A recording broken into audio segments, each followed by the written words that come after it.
coming. My name is Tendayi Achiume, and I'm the Special Rapporteur on Contemporary Forms of Racism, Racial Discrimination, Xenophobia, and Related Intolerance. What I'm going to do today is start out by reading a statement, and the statement will talk about the nature of my visit and give you the necessary background on it. I wanted to highlight a few things before we start. So we actually have an interpreter to the extent that anyone wants to ask questions in Dutch or would like clarifications in Dutch. Sibel is available to do that interpretation. The end of mission statement, which is the full statement, is actually available here and is also posted on my website. And so to the extent that you want the electronic copy, you can get it from there. There will also be a press release that will be issued, if it hasn't already come out, will come out over the course of our conversation. And that will also be available online. And what I'm going to read to you is an abbreviated version of this extended statement. I expect that it will take about 15 or 20 minutes, and that should leave us about 40 minutes for question and answer as well. Any questions before I start, or I can go ahead? Okay. So I'd like to thank the Kingdom of the Netherlands for its invitation and its assistance during my visit to the Kingdom, which has been from 30th of September to the 7th of October today. The terms of reference of my visit were to assess the Kingdom's effort in eliminating racism, racial discrimination, xenophobia, and related intolerance in its territories. As Special Rapporteur, I'm independent from any government or any organization, and I serve in my individual capacity as an expert on the issues relating to my mandate. On this mission, I remained within the European territories of the Netherlands, and I didn't visit the special municipalities of Bonaire, St. Eustatius, or Seba. Similarly, I didn't visit the countries of Aruba and Curaçao and St. Martin either. As a result, my analysis of those territories that I didn't visit is based on desk research, on information that I received from Kingdom authorities, and written and in-person submissions from organizations and individuals who are familiar with the human rights situation in those territories. I met with national government, parliamentary representatives in The Hague, and with municipal authorities in Rotterdam and Amsterdam. I also met with the National Ombudsman, representatives of the Netherlands Institute for Human Rights, civil society, academics, people of African descent, religious communities, LGBTI communities, migrants, refugees, asylum seekers, Roma, Sinti, and traveler communities, and individual victims of racism, discrimination, and related intolerance. I want to thank everyone who took the time to meet with me in The Hague, in Amsterdam, in Rotterdam, and in Leiden.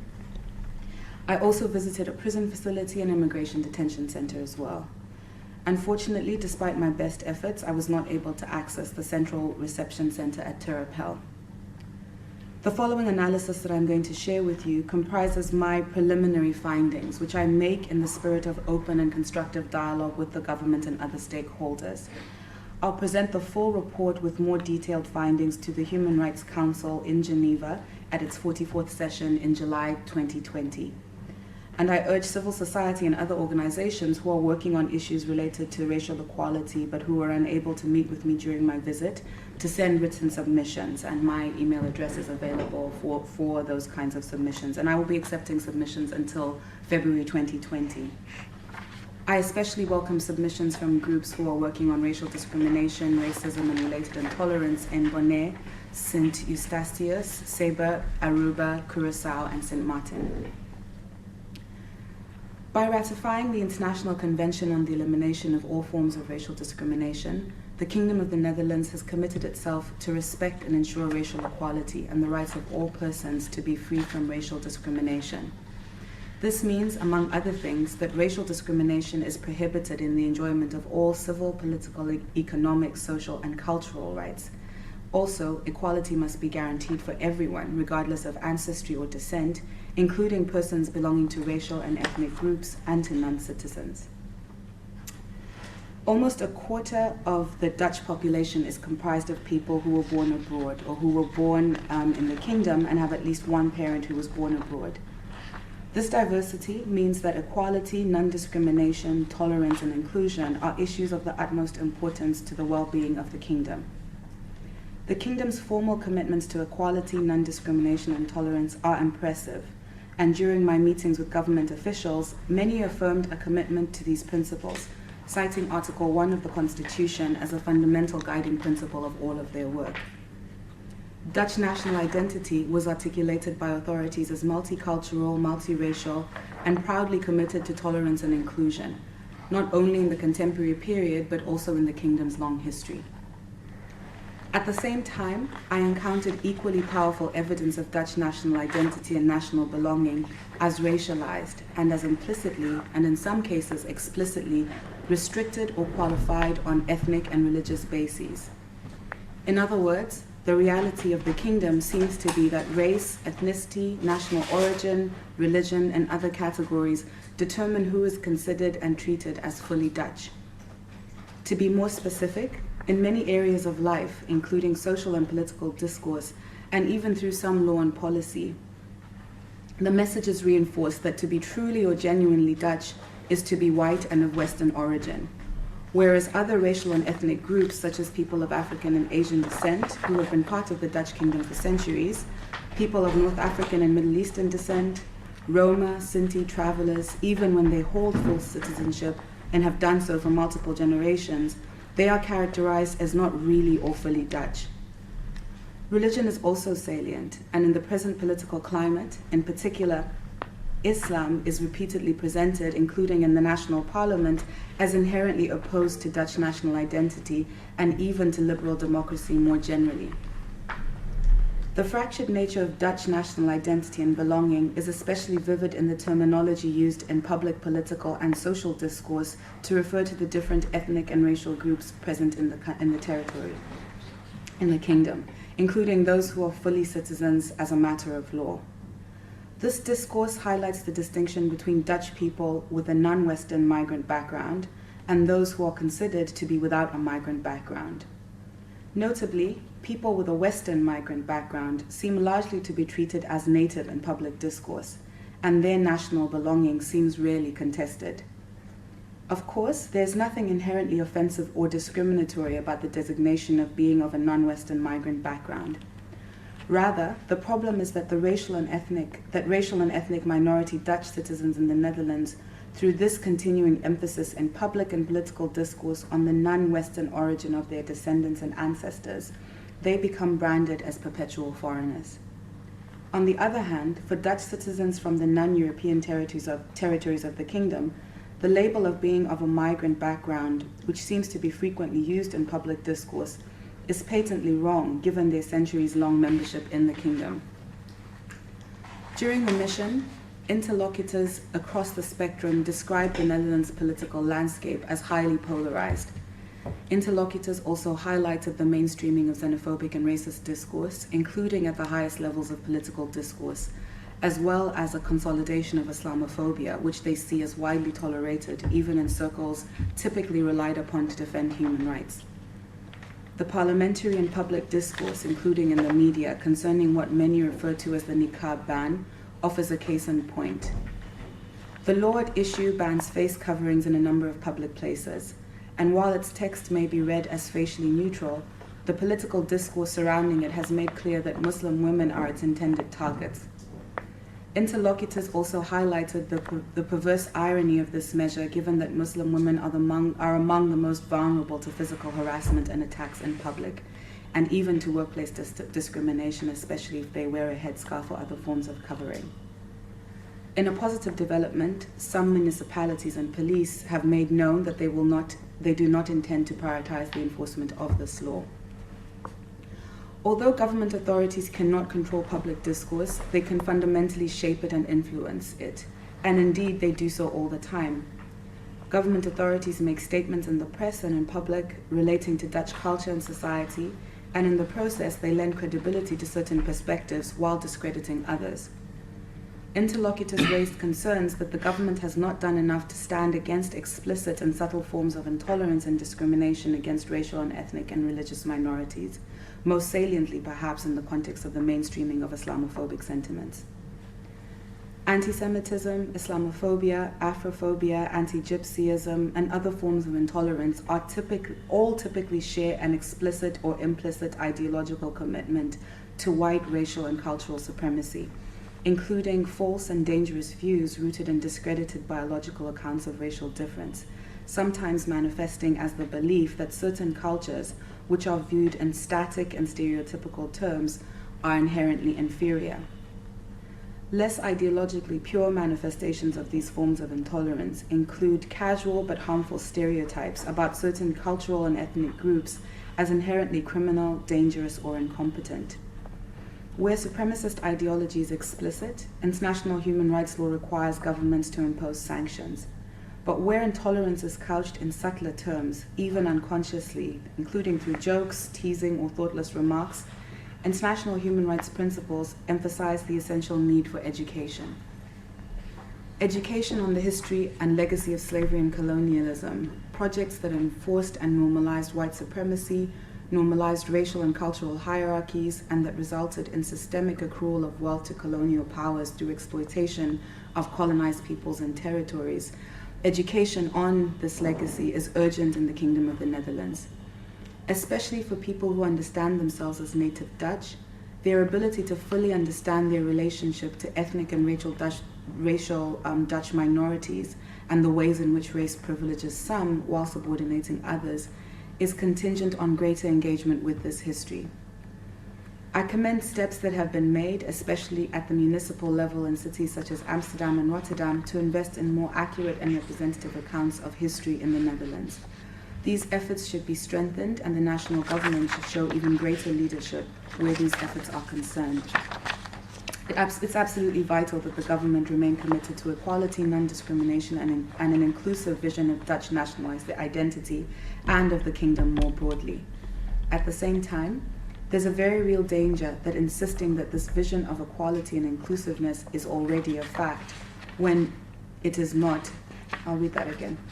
At the same time, there's a very real danger that insisting that this vision of equality and inclusiveness is a real fact when it is not can stand in the way of doing the very difficult work that is required to transform commitments into reality.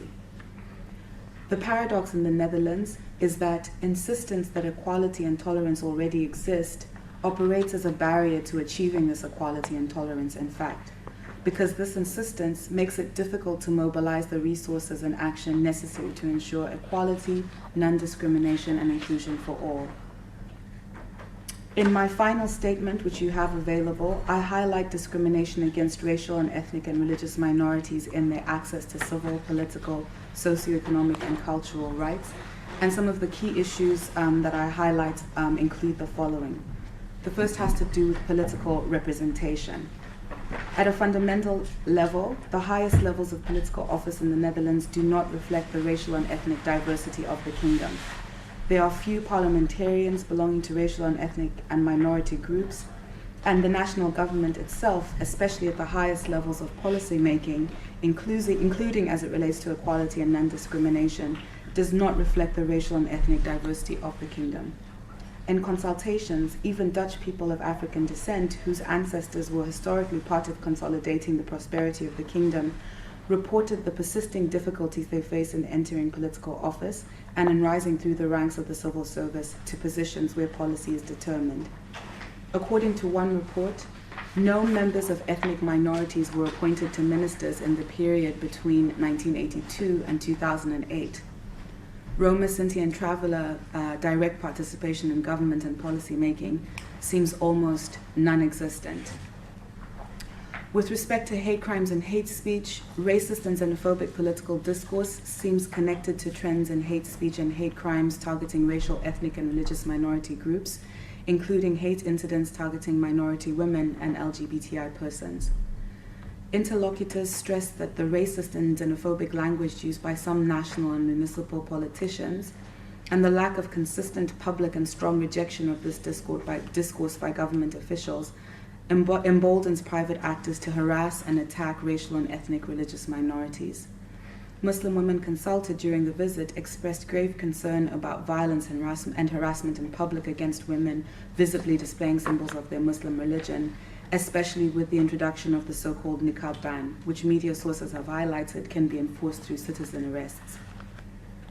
Ethnic origin is the most frequent ground identified in discrimination cases registered with the police, Anti-Semitic incidents most commonly take the form of vandalism, verbal abuse, hate crimes, and recent trends show an alarming increase in Holocaust denial online. Anti-Semitic and Afrophobic chants also remain an issue in the football context. With respect to law enforcement and ethnic profiling, according to minority communities and reports by experts, racial and ethnic profiling by Dutch police and the Royal Netherlands Marechaussee, Marechaussee, you'll forgive my pronunciation. One of the things that has been utterly astonishing on my part is how well Dutch people speak English, and I myself, my Dutch pronunciation is atrocious. It's alright, it's a French word. I see, okay, so blame it. I'm not going to engage in blaming any other countries.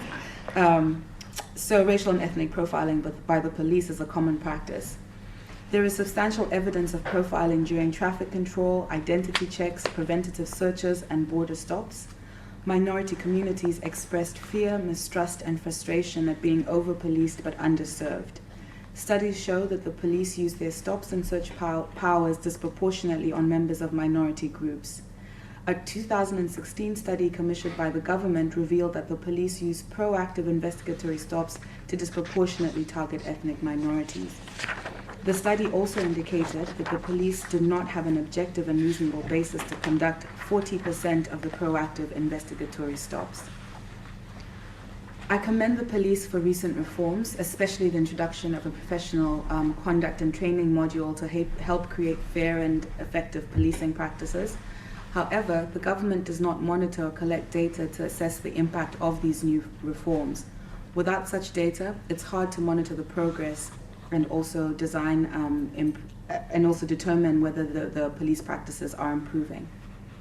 Furthermore, there seems not to be a requirement for police to record the basis of proactive stops, and no formal mechanism for monitoring the ethnic breakdown of the population of people subject to these stops and searches. Disaggregated data on ethnicity in police stops is vital for determining the scale of the problem and for developing measures to combat ethnic profiling. In addition, requiring discriminatory stops can also be helpful. Requiring police to articulate the basis for their stops can assist in determining the extent of the discriminatory stops and can also be helpful for training police officers to avoid discrimination, as well as for holding accountable those who may be engaging in discriminatory conduct. An additional concern is what seems to be institutional racism within some police departments. Institutional racism in the policing context has been used to refer to the collective failure of a police department to provide equal protection of the law to persons on account of their race or ethnicity, including due to ignorance, neglect, or racial stereotyping. Sometimes those harmed are minorities within the police force itself. My visit occurred shortly after a reliable whistleblower, team leader Fatima Abulufa, raised serious concerns about a culture of racial and ethnic discrimination and intolerance within the Hague Police Department. This is not the first case of whistleblowing within the police force on issues concerning racism and intolerance. The government must take urgent steps to deal decisively with structures and individuals that promote or tolerate racism and discrimination within police forces. And the government must at the same time provide strong protection for whistleblowers brave enough to come forward with the truth. For now, Ms. Abulufa has been suspended, which raises very serious concerns that the few who are brave enough to speak up face punishment instead of protection.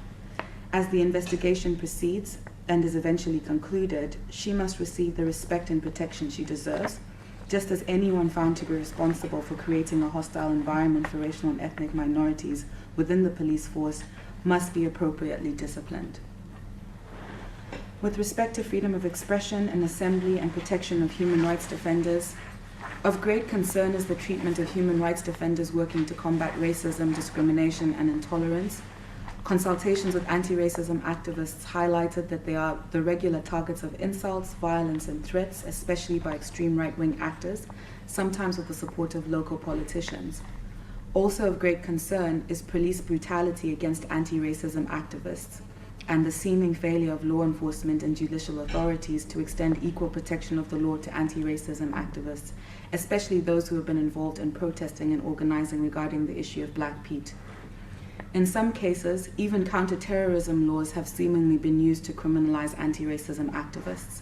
Such approaches amount to the abuse of power, which is inconsistent with international human rights law. With respect to economic, social, and cultural rights, racial and ethnic minorities experience discrimination and exclusion where their socioeconomic rights are concerned in the Netherlands.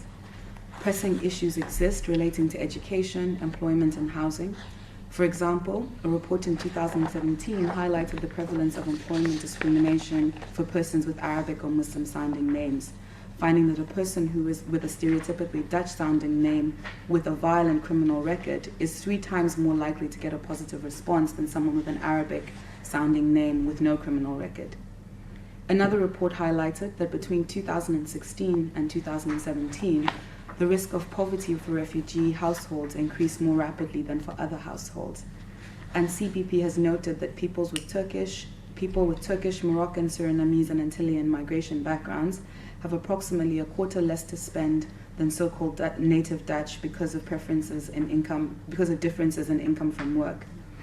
People with a migration background have less paid work and also earn less per hour. The educational sector reflects these dynamics as well. Racial and ethnic and religious minorities experience discrimination, exclusion, and marginalization, requiring redoubled investment by the government to fulfill its equality and non-discrimination commitments. Interlocutors expressed concerns about mentoring and counseling of ethnic and racial minority students that channel them to lower-ranked educational and vocational institutions, sometimes not on the basis of their individual academic potential, but on account of their ethnic origin or the educational or employment level of their parents. With respect to housing, a recent study used situation testing and mystery calls to investigate discrimination against ethnic minorities in the Dutch housing sector.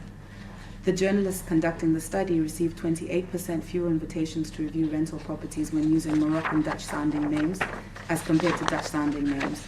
They also made calls to real estate agents seeking prospective tenants, but expressly requesting that ethnic minorities not be included. More than 90% of real estate agents were willing to accommodate this discriminatory request. The figure of Black Piet in Dutch cultural life has been the subject of prior human rights analysis and remains greatly contested in the Netherlands. There are many for whom this remains an innocent cultural performance, but there can be no doubt that the figure of Black Piet embodies degrading and dehumanizing racial stereotypes about Black people, reflecting both unconfronted colonial legacies and the persisting subordinate status, especially of Dutch people of African descent. A genuine commitment to racial equality and non-discrimination and inclusiveness requires national and municipal authorities to play their part in engaging with racial and ethnic minorities, especially people of African descent, to ensure that state-sponsored cultural events and narratives are transformed to reflect the Kingdom of the Netherlands and its people. The Special Rapporteur learned that there have been important developments where the issue of Black Piet is concerned, including the decision not to include Black Piet in this year's televised National Sinterklaas Parade, as well as the constructive and inclusive processes that the City of Amsterdam and others have pursued to combat racism and embrace cultural expressions that better reflect Dutch diversity. I commend these efforts. With respect to migrants, refugees, and asylum seekers, of concern are reports of violations of international refugee law in the non-European countries, the non-European territories and countries of the Kingdom. I note human rights reports that raise serious concerns, especially with the treatment and detention of refugees and asylum seekers in Curaçao. There are about 26,000 Venezuelans residing in Curaçao who are in urgent need of legal assistance, including access to asylum, shelter, education, and other basic services. The government of Curaçao has reportedly forced Venezuelans to return to their crisis-stricken country in violation of the Kingdom's non-refoulement obligation. The Kingdom attributes the geographical difference in treaty compliance to the fact that treaty implementation and compliance is an autonomous responsibility of the individual countries. However, the Kingdom of the Netherlands is the contracting party of its international obligations and must harmonize human rights compliance within the Kingdom.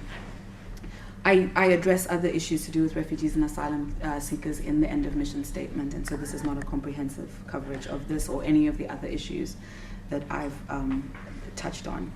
With respect to stateless people and people of unknown nationality, about 80,000 persons have unknown nationality in the Netherlands, and due to stringent requirements, only 4,000 persons with unknown nationality are currently registered as stateless persons in the person records database.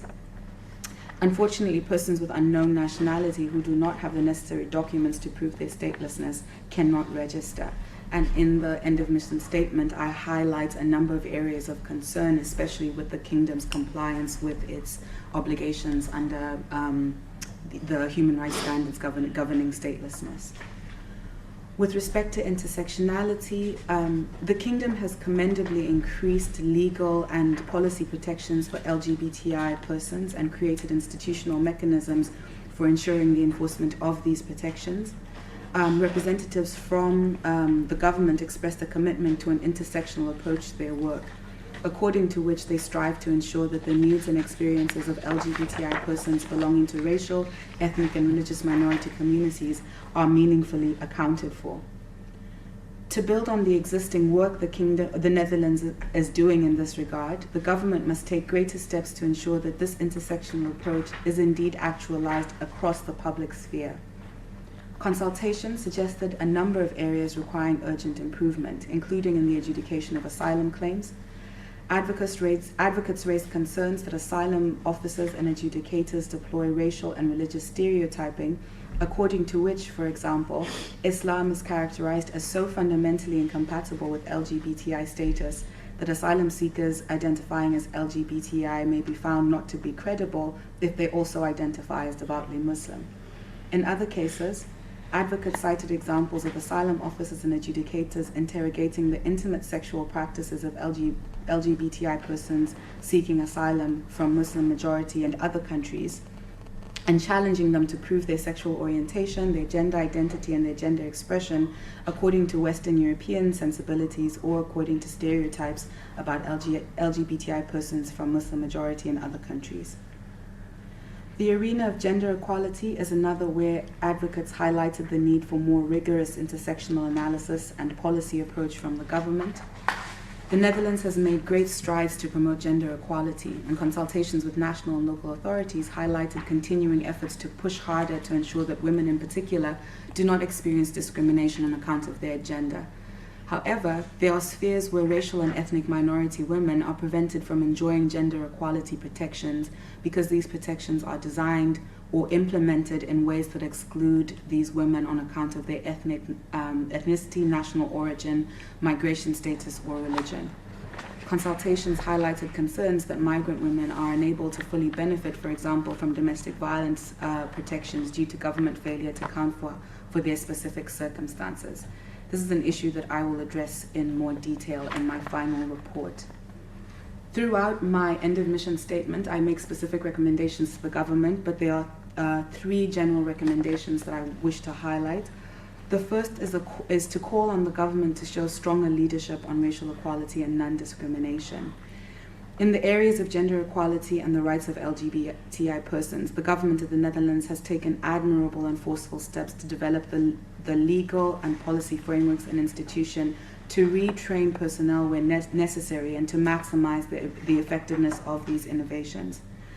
The government must similarly make racial and ethnic equality and non-discrimination a policy priority and invest resources at all levels to protect the rights of racial and ethnic minorities to full membership on equal terms with their white counterparts. Another recommendation has to do with educational measures. Education is absolutely central to combating discrimination and countering intolerance, and a broad range of educational measures is required in the Netherlands. Oftentimes there can be an overemphasis on criminal sanctions, punishing people who are engaging in discriminatory conduct, but truly education is the way to fight discrimination and intolerance at the ground level. At a fundamental level, far more needs to be done to educate all Dutch people about the histories of slavery and colonialism, as histories of systemic racial subordination, including and especially of peoples of former Dutch colonies and those peoples enslaved and traded by the Dutch. This education must also encompass a fuller accounting of the fundamental contributions that racial and ethnic minorities made, both during and after the colonial period, to consolidating Dutch national prosperity. The history of Roma, Sinti, and travelers is equally important. Similar education is required to highlight the contributions that nationalities such as Turkish and Moroccan populations who emigrated originally under labor migration regimes and who contributed and continue to contribute to the prosperity of the kingdom.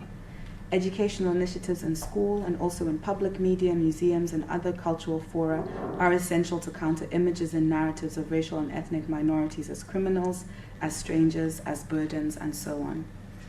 Finally, I urge the kingdom to take the necessary special measures in the political, economic, social, and cultural spheres to ensure the equality of racial and ethnic minorities.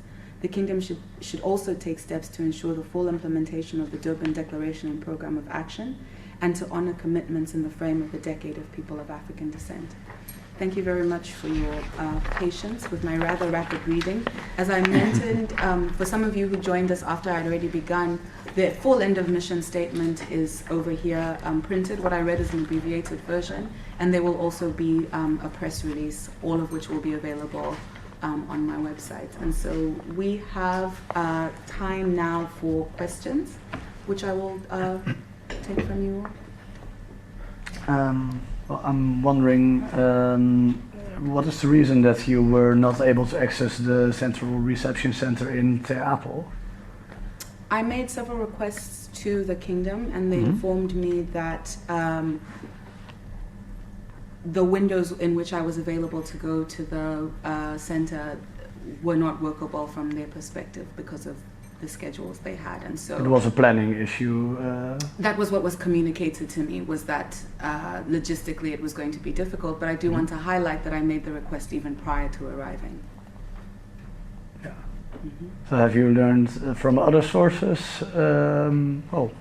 what's going on there, what the practices are?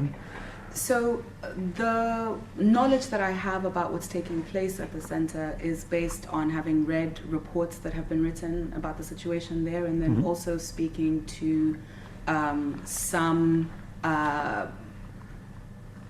people in the human rights space in the Netherlands who engage in monitoring over the center as well. And so this is an issue that I hope to be able to fully address in my final statement. I think some of the concerns that have been expressed about the center have to do with enforcement of even compliant policies in a way that is geared more towards deterrence of refugees and asylum seekers rather than their inclusion.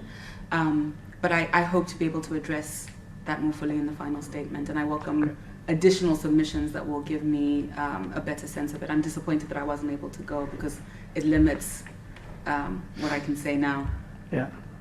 Understand. Maybe I can ask you a question about something completely different, or of the other sort. You have said some positive things about the changes that have been made to the Black Piet figure. So I'm sure you have learned that in the national figure who is on the television will have a different appearance.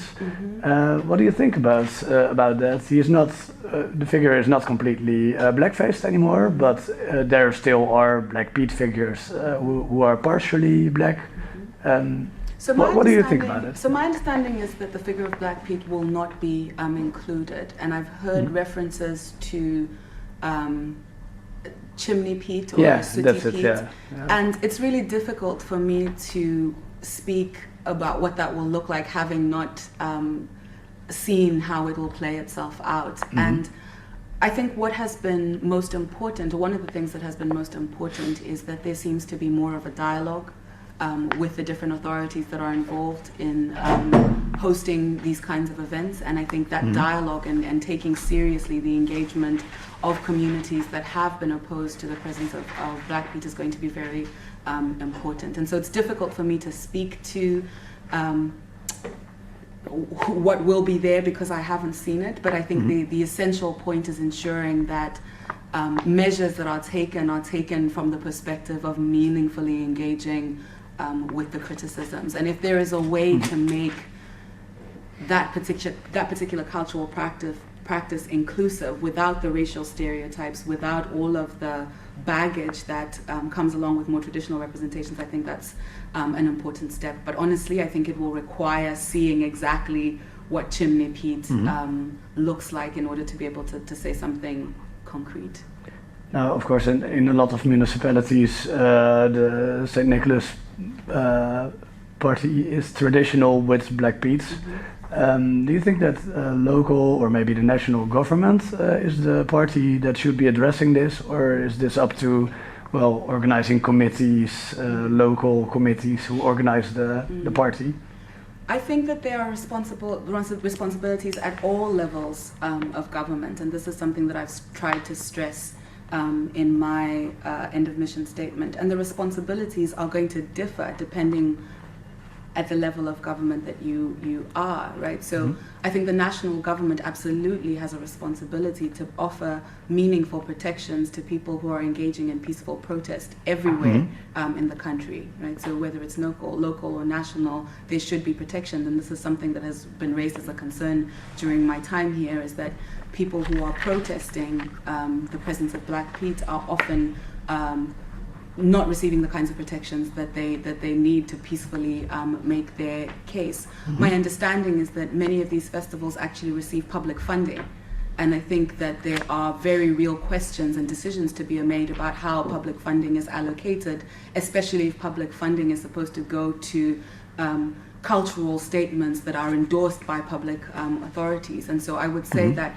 at different levels of government, there's going to be different levels of responsibility, and I think that it is disingenuous for any level of government to completely disclaim any responsibility when it comes to how these issues are being addressed, which is not to say that change can not only be top down. Culture does not change and society does not change because the government orders it to. There of course have to be bottom up initiatives, and this is why education is absolutely fundamental. And so my recommendation to the Kingdom of the Netherlands would be to see itself as implicated and involved in this debate, and then to take a nuanced approach to the levels in which it intervenes.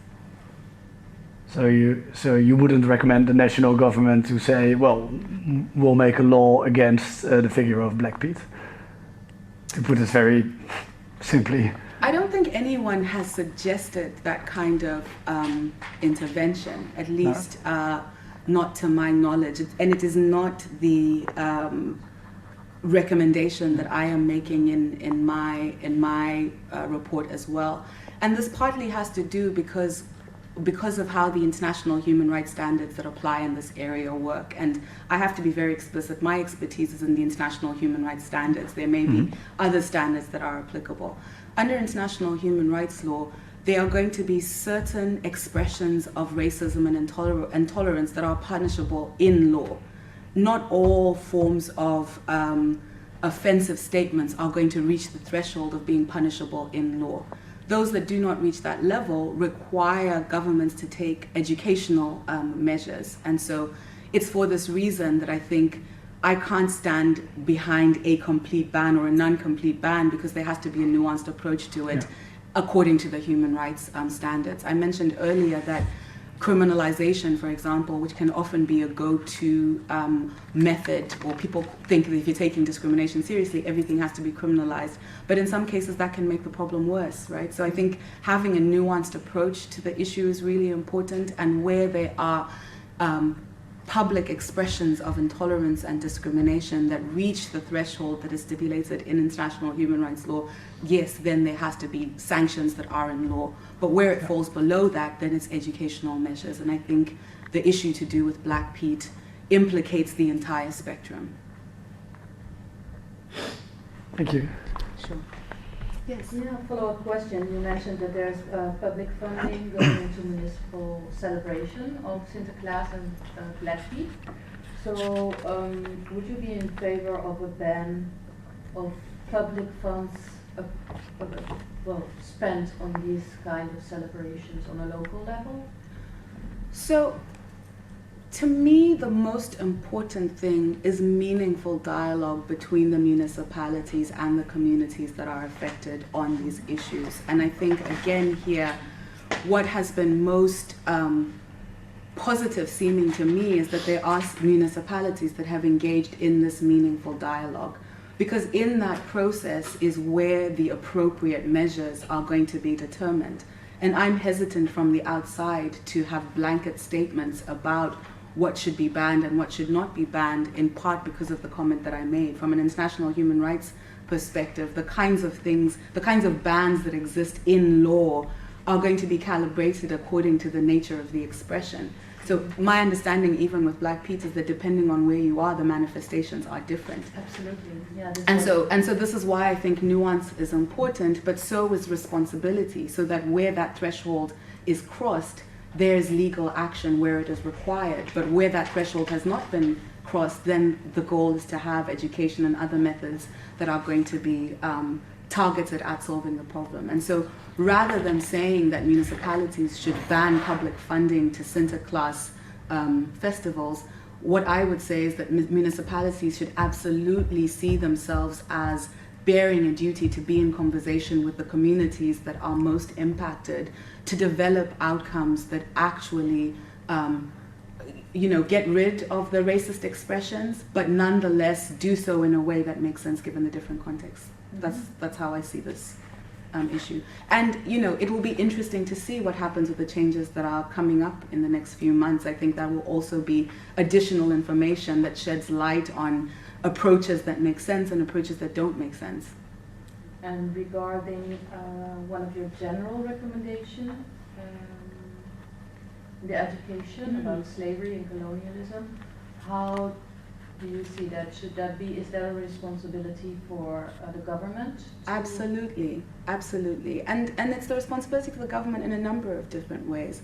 So my understanding is that the government does have a role in setting some kind of standards around the curricula that are taught in primary school, in secondary school. There I absolutely see a role for the government in terms of taking a leadership role and ensuring that the education that is being provided, especially to young children and to teenagers about the history of their country, is accurately representative. And this call on the government to take the necessary steps in the spheres of education exists in international human rights law. So the International Convention for the Elimination of Racial Discrimination, Article 7, calls for the need to take educational measures. And so I see curricular content to squarely be within the government's purview and jurisdiction. That's one area.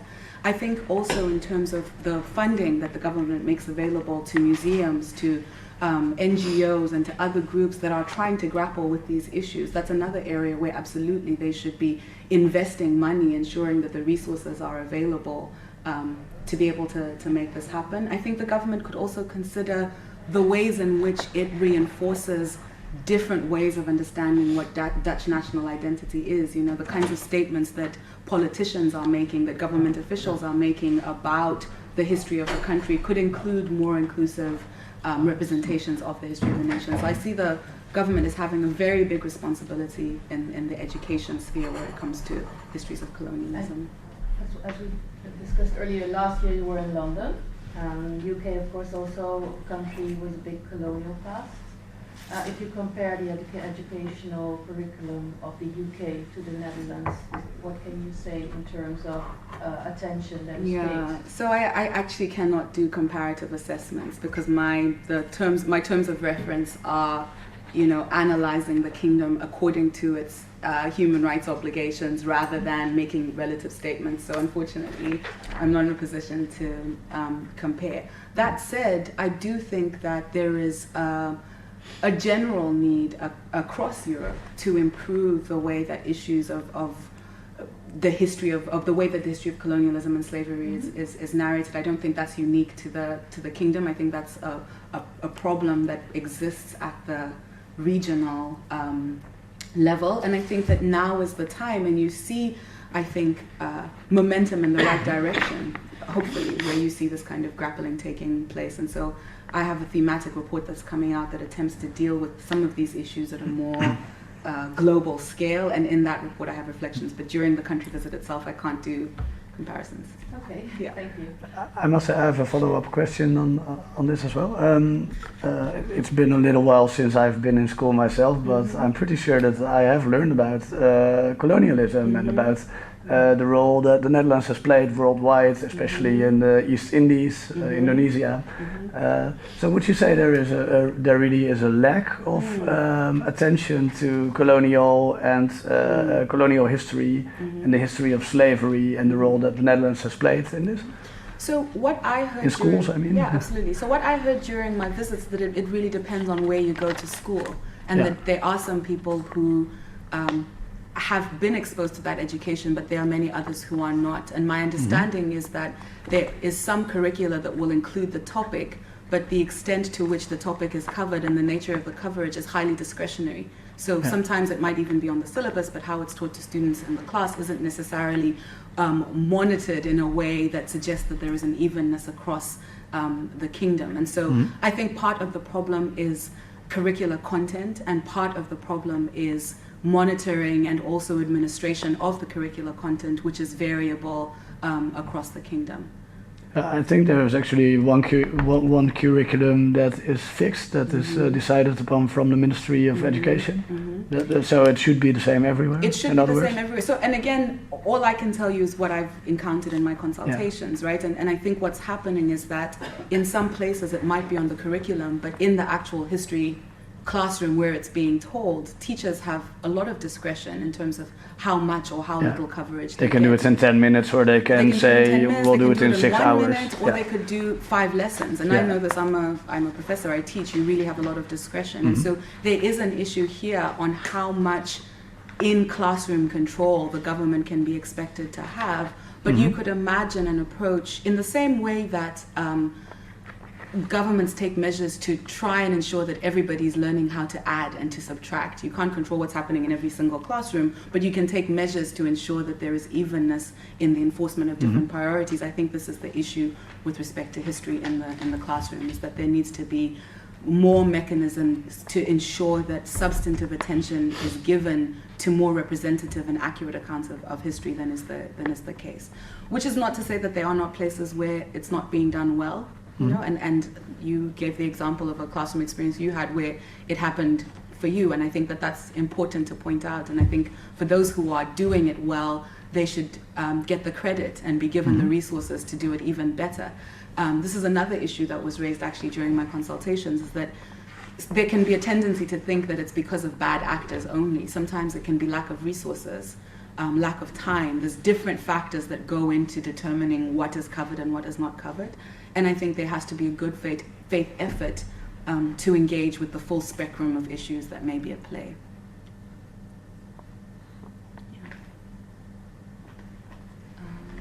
I don't know if you have more questions or others. Yeah, I read somewhere that you would go to Vught as well. Yes. Where exactly have you been?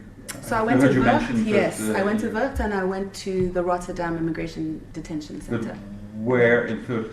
So I did a tour of the facility and then met with the head of the prison.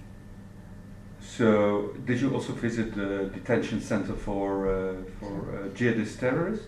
No, I didn't do a prison inspection, and so I didn't actually. I didn't engage in a prison inspection. All I did was see the facility and talk to them about their policies, especially as they relate to equality, non-discrimination, and related issues. I did, however, and I mentioned this in my end of mission statement, that there are some concerns around that facility that human rights activists have raised, and I was told while I was there that there has been a new report by the inspectorate that addresses some of the issues that have been raised by human rights organizations. I have not seen that report yet, and so I'm refraining from making any final statements until I've been able to evaluate it. Yes. Yes. So I take it that everything that is in this text can be attributed to you? Yes. Because, for instance, I read here in the part about the ban on certain facial coverings. Yes. You say this law has no place in a society that prides itself in promoting gender equality. So in other words, we should get rid of this law. So my view on that law, and this is based on having seen it as a formal matter, having read about the discourse and heard about the discourse that accompanied that law, and then also understanding the impact that it's having on society. And my ultimate conclusion is that it is creating far more problems than it might be in place to solve. So my understanding is that the total number of Muslim women who actually wear a niqab in the kingdom in the Netherlands is between 200 and 400, depending on how you count and who you ask. And you have a measure which has been publicized as involving a citizen's arrest in a context where there are serious concerns around Islamophobia and anti-Muslim violence. Yeah, that was in one newspaper report, which was widely criticized, but it was not really the government that applauded citizen arrests, I think. No, and that's my understanding this, is that my understanding is that there was, and you can correct me if I'm wrong, my understanding is that the media coverage, there was some media coverage that highlighted the citizens' arrest aspect of it. And I spoke to some government officials who said that when that happened, they spoke out to explain that that exists in a different law. The issue, though, is that governments have to account not only for their intentions, but for the effects of their laws as well. And even in the time that I have been here, I consulted with young Muslim women who talked about increased levels of harassment as a result of, and they're attributing it to the existence of this law. So, well, were these Muslim women who wore, for instance, a niqab or a burqa? Yes, okay, yeah, so Muslim women who cover, yes. They have had problems with other citizens or with law enforcement? With other citizens. So the complaints that I've received have actually been with respect to other citizens. I haven't, in the time that I've been here, heard any complaints that have come because of the way that law enforcement is treating these women. But so in these consultations, they speak of how that debate, right, is reinforcing the sense that these women are dangerous and encouraging private interactions that empower people to feel as though they can be policing these women as well. And so the issue here again is what is gained and what is lost, and what is lost and the way that the law itself seems to be reinforcing polarization, that's one thing, and then also making a certain group of women even more vulnerable to harassment and attacks. To me, that seems directly in tension with gender equality commitments that the kingdom has. And this is why I say that the way that this law is playing itself out in the kingdom is very dangerous. It does more harm than good. It does more harm than good, and the way that this law is playing out right now has no place in a place that has committed itself to gender equality. Yeah. Now, you're writing that Muslim women are its intended targets. Now, I think in Parliament only one party that voted in favor of the law would put it this way. I think most parties that voted in favor of it say, well, for instance, in social interactions, it's important that you see somebody's eyes, because if you cannot make eye contact, you cannot really engage in a meaningful way. So my understanding is that this law, the draft of it had actually been on the books for many, many years. This is not a law that has just come into being now, years, right? And the analysis that seems compelling to me is the current political climate has been actually vital or instrumental, or has played an instrumental role in its actual adoption. Now, I'm not saying that every single person who voted for this law has the intent of targeting Muslim women. I'm saying that there seems to be a solid contingent that is invested in targeting Muslim women, and I'm saying that the effects are the targeting of Muslim women. So even for parliamentarians who voted for the law who don't intend to target Muslim women, the effects are that Muslim women are being targeted. And the issue is that from an international human rights perspective, it's not only intents that matter, it's also the effects. And so if the effects are resulting in the disproportionate targeting of a vulnerable group of women, I think that all lawmakers have to be held to account for that. Because again, achieving equality and non-discrimination requires more than just good intentions. It really also requires accounting for the effects of the laws that are in place. And so just even from looking at the media coverage and the public discourse around this ban, which is being called in popular discourse the niqab ban, I think speaks to the effects, even if we want to separate out the intentions. Yeah, I hope that clarifies. It does. Yeah. Thank you. I heard you talking about the institutional racism within the police organization, especially in The Hague. On this example, I forgot her name, Yes. who is being suspended from her work Mm-hmm. in Leiden. Mm-hmm. Would you say that she has to be put back to work? Mm. So I can't speak in too much detail with respect to what should and should not happen to the case. I haven't been privy to any of the adjudication or the internal story. What I would like to say, though, is that I'm concerned, and I think many people are concerned, about her suspension after she's come out as having identified pretty systemic problems, you know, and I understand that the problems that she has identified have not been fully adjudicated, and I'm not going to pretend that they have been. But the suspension, and at least the way that the media coverage is documenting why she was suspended, has to do with the fact that it's causing difficulties in the department, or there's difficulties in the department because of her presence there.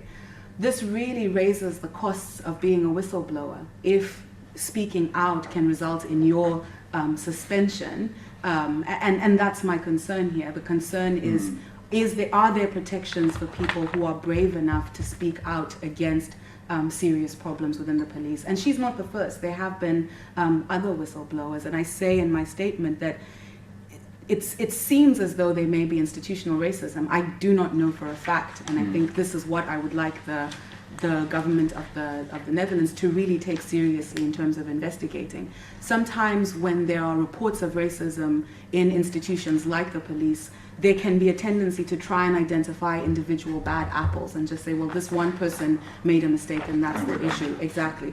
With calling something institutional racism, or saying that racism is institutionalized, it's when the structures themselves facilitate racist outcomes and racial discrimination because of neglect, because of ignorance, because of stereotypes, even because of explicit bias. And I think that the allegations that have been leveled by that whistleblower do point to some kind of institutionalized problem at the police force of The Hague. Those must absolutely be investigated. And in those investigations, she should receive the kinds of protections that whistleblowers need in order for them to be able to speak out when these issues come forward. I think there's another reason why it's important that her case be dealt with in an appropriate manner. One of the biggest challenges that racial and ethnic minority communities speak about is a lack of trust in the police, and reporting even complaints against the police with respect to discrimination are very low. I met with the National Ombudsman earlier today, and he was saying that complaints of discrimination against the police are very low, in part because people are afraid, or because they don't think anything's going to happen, or because they think there might be retaliation. And so for somebody at such a high level to speak out and then be suspended, you know, it sends the kind of message, I think, and reinforces the kind of message that there are very high costs to speaking out against discrimination and intolerance. This is not to say that there may not be reasons internal to the investigation for which this is the appropriate mechanism. It is just to express concern that historically whistleblowers end up being marginalized and excluded, especially in contexts where institutional racism is an issue. And so I think this cannot be, one recommendation I would have is that the national government be invested in this particular investigation, including to ensure that she is protected and she receives the necessary protection so that others can come out and speak as well. Yeah. I think we can do one more question and then So maybe could you tell us what the next step is? Yes. Is there any next step? Will you be back in a few years to see if your recommendations have been followed up? So the way that so the mandate of the Special Rapporteur is part of what are called the special procedures of the United Nations. Yeah. There is no explicit follow-up mechanism. So I'm sorry, there's no explicit second visit, so I wouldn't come back on a follow-up visit. It's conceivable that in a number of years I might be invited back by the government as well. But in terms of immediate next steps, there will be the publication of the final report and its presentation in July 2020. And prior to that, the Kingdom will have an opportunity to give its feedback on my report before it is finalized, so it will be made public then. The recommendations that I make in that report may be picked up by other UN bodies that also investigate issues that are tied to my mandate. And the idea is that the report also becomes a resource both for the government but also for civil society in terms of addressing these issues. So this is kind of a preliminary report on your findings during your visit. Absolutely. So this is just a preliminary statement, and the final statement will be the one that comes out in July 2020. You can quote the statement because it is. These are my preliminary findings. So are you also sending these, for instance, to Prime Minister Rutte or to somebody else?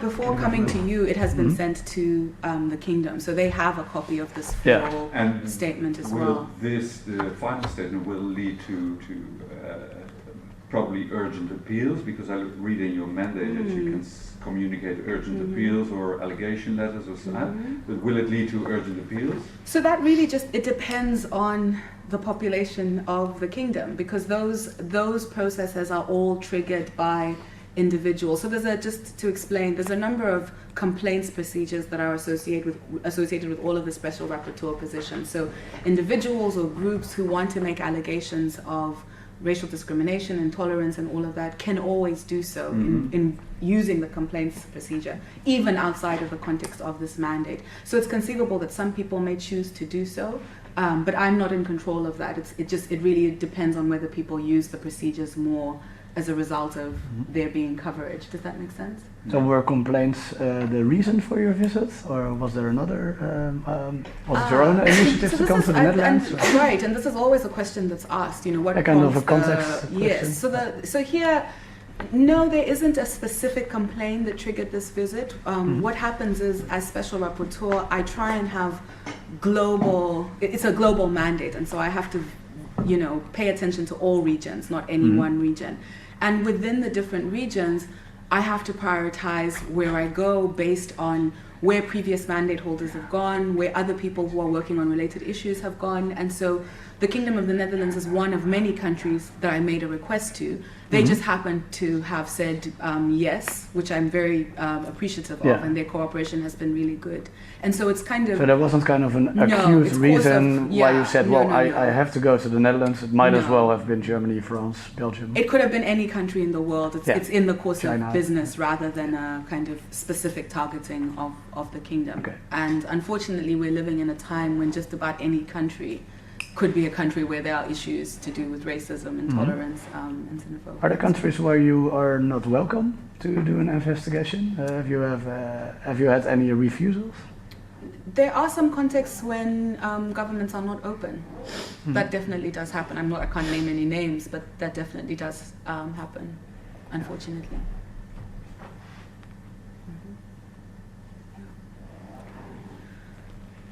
Well, thank you very much, all of you, for coming, and I really appreciate your engagement and attention, and I hope that you will cover the substantive issues in your reporting as well. Thank you. Thank you.